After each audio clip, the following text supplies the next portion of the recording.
Assalamualaikum warahmatullahi wabarakatuh. Ahlan wa sahlan. Alzaki bikum maratan ukhra fi hadhil qanatil mubarakah.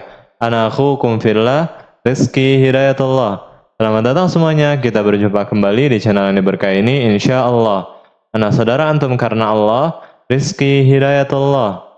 Pada hari ini insyaallah taala kita akan melanjutkan pembahasan kita dalam membahas kitab Durusul Lughatil Arabiyyah li ghairin natiqina biha. Pelajaran-pelajaran bahasa Arab bagi orang-orang yang tidak berbicara dengan bahasa Arab. Kitab karangan Ad-Doktor Fi Abdurrahim rahimahullahu taala rahmatan wasi'ah. Kita masih di jilid yang pertama, teman-teman. Dan bagi teman-teman yang belum punya kitabnya, silahkan dibeli dulu ya, teman-teman. Link pembelian ada di kolom deskripsi. Insyaallah ta'ala pada hari ini kita akan melanjutkan pada Ad-Darsul Hadiya Asyara, pelajaran yang ke-11. Pelajaran ke-11 ini ringan sekali ya teman-teman, hanya 2 halaman di kitab Durusul Lughah. Jadi kenapa ringan? Karena ini adalah penguatan dari pelajaran 10 teman-teman, yaitu tentang domir, kata ganti. Tentang kata ganti ana, saya, anta, kamu laki-laki, huwa, dia laki-laki, dia perempuan. Nah, ini juga sama teman-teman dengan pelajaran ke-10. Jadi 4 domir ini diulang lagi teman-teman. Nah, 4 domir ini atau 4 kata ganti ini apabila disambung dengan kata sebelumnya maka menjadi, kalau di pelajaran 10 kemarin kita makainya ismun. Ismun ditambah ana menjadi ismi, ismun ditambah anta menjadi ismuka, ismun ditambah huwa menjadi ismuhu, ismun ditambah hiya menjadi ismuha. Nah, pada kali ini kita akan memakai kata yang lain teman-teman. Nah, di sini menggunakan fi, yaitu huruf jar. Nah, karena fi diakhiri dengan ya mati, makanya rada berbeda teman-teman dengan ismun yang tidak diakhiri dengan ya mati. Kalau ismun tambah ya mati, ismi. Tapi kalau fi udah mati duluan, kalau tambah ya mati berarti nggak bisa teman-teman. Masa dibacanya fi gitu kan, nggak bisa double ya. Nah, maka ya yang kedua harus difathahin teman-teman. Jadinya fi ya, fi ya. Nah, habis itu ditasydid jadinya fiya, padaku. Selanjutnya fi ditambah anta sama seperti ismun ditambah anta. Fi ditambah anta menjadi fika. Nah, fi ditambah huwa juga berbeda teman-teman. Ya, ismun ditambah huwa ismuhu. Tapi fi ditambah huwa, nah harus berubah menjadi fihi. Kenapa menjadi fihi? Karena fi diakhiri dengan ya mati teman-teman, dan ya mati cocoknya dengan kasroh. Dengan kasroh, bukan fihu, tapi harus fihi. Maka contoh lain misalnya ilaihi, alaihi, bihi. Nah itu semua kenapa? Karena sebelum domir itu ya mati atau kasroh seperti bihi. Nah kalau tidak diakhiri dengan ya mati atau kasroh maka tetap hu, ismuhu, baituhu, qalamuhu, dan seterusnya. Dan yang terakhir sama, fi ditambah hiya menjadi fiha. Ya gitu ya teman-teman, sekali lagi ini pengulangan dari pelajaran 10. Maka bagi teman-teman yang belum menonton pelajaran 10 maupun pelajaran-pelajaran sebelumnya, silahkan ditonton di video-video sebelumnya. Oke, kita masuk ke dalam kitabnya. Ad-Darsul Hadiya Asyara, pelajaran yang ke-11. Baiti, rumahku. Nah, jadi di pelajaran 11 ini ada sebuah cerita tentang baiti, rumahku. Nah, di sini digabung padanya beberapa domir ya teman-teman yang kita tadi sudah bahas. Ada ana, ada anta, ada huwa, dan hiya. Oke, kita bahas ceritanya. Hadza baiti, ini rumahku. Baiti amamal masjidi, rumahku ada di depan masjid. Baiti jamilun, rumahku indah.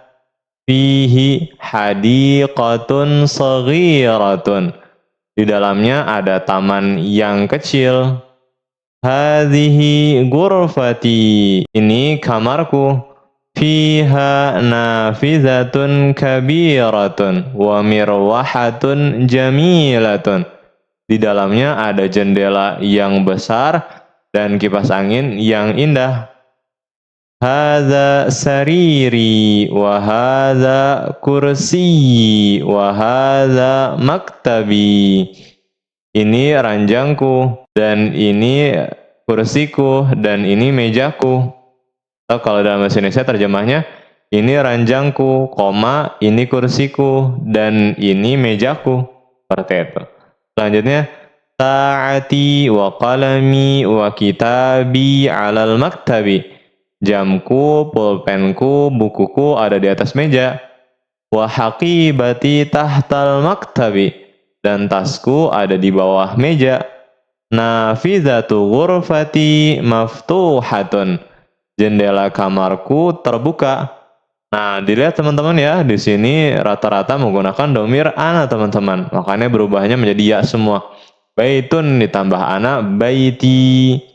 Terus ghurfatun ditambah ana menjadi ghurfati. Sarirun ditambah ana menjadi sariri. Kursiyun ditambah ana menjadi kursi. Maktabun ditambah ana menjadi maktabi.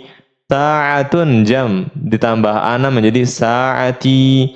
Qalamun ditambah ana menjadi qalami. Kitabun ditambah ana menjadi kitabi. Dan haqibatun ditambah ana menjadi haqibati. Nah, seperti itu teman-teman. Jadi inilah contoh dari penggunaan domir ana ketika digabung dengan kata sebelumnya. Maka berubah menjadi ya mati teman-teman. Oke, selanjutnya. Hadhihi ghurfatu akhi. Ini kamarnya saudaraku. Wa tilka ghurfatu ukhti. Dan itu kamarnya saudariku. Akhun, saudara laki-laki, ukhtun, saudari perempuan. Ditambah ya semua ya teman-teman dari domir ana. Ghurfatu akhi kabiratun. Kamarnya saudaraku besar. Wa ghurfatu ukhti saghiratun. Dan kamarnya saudariku kecil. Ghurfatu akhi amama ghurfati. Kamarnya saudaraku di depan kamarku. Wa ghurfatu ukhti amamal matbakhi. Dan kamarnya saudariku ada di depan dapur. Matbakhun, dapur ya teman-teman, jangan sampai lupa. Mufradatnya jangan lupa dihafal. Selanjutnya. Li akhun wahidun ismuhu Usamatu. Saya mempunyai, li itu artinya saya mempunyai di sini. Akhun wahidun, saudara yang satu, sebenarnya artinya gitu. Tapi terjemah bebasnya, saya mempunyai satu saudara laki-laki. Ismuhu Usamatu, namanya Usama. Wali ukhtun wahidatun, ismuha Su'adu. Dan saya mempunyai satu saudari perempuan namanya Su'ad. Kalau mau disambung bacanya maka kita ucapkan li akhun wahidunismuhu. Wali ukhtun wahidatunismuha. Seperti kita baca Al-Quran ya teman-teman. Tunnya jadi tunis gitu. Abi wa ummi fi tilkal ghurfatil kabirati.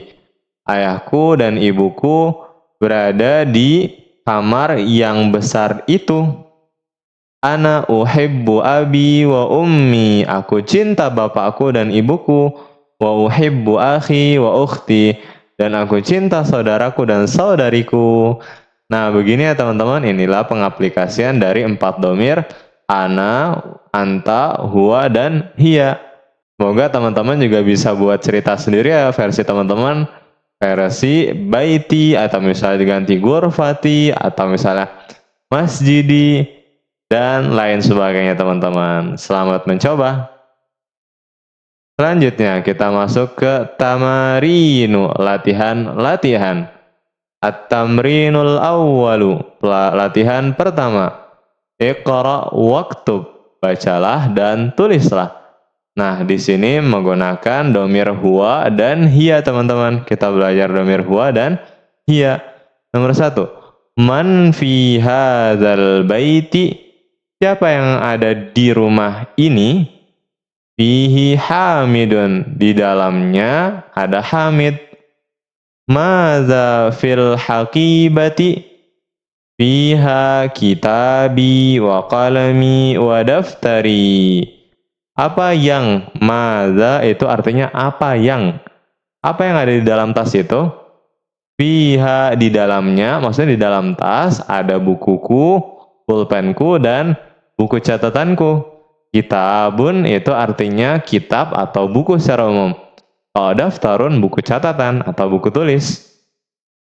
Bisa kita lihat teman-teman ya. Karena al-baitu muzakkar, nggak ada ta' marbutah, maka fihi. Sedangkan haqibatun ada ta' marbutah, makanya fiha. Dhamir muannas, perempuan, ada ta' marbutah. Begitupun setelahnya. Man fis sayyarati? Siapa yang ada di dalam mobil?